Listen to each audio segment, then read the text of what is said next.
punch. He would come crashing through your fucking wall in your living room. You wouldn't even know. He'd just, oh yeah, oh yeah, oh yeah. Right? And the little kids were all excited. Yes, yes. And then they would drink out of him after debris fell in his open, dumb head. He would pour himself. Oh yeah, oh yeah. Him and his crazy tights. I don't like that. I don't like where Juice wears tights.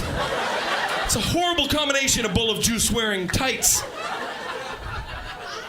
Fuck drinking out of him. If that was me, I'd be like, no, you fix that wall before my dad gets home from work. He's gonna beat me with a belt. He's not gonna believe a talking bowl of fruit punch came in here.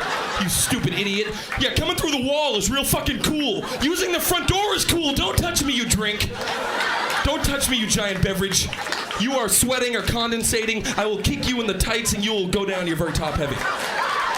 You glass bitch. You glass bastard. Oh yeah. Oh no. Naughty, naughty Kool-Aid. Oh yeah? No. No. Oh yeah? No.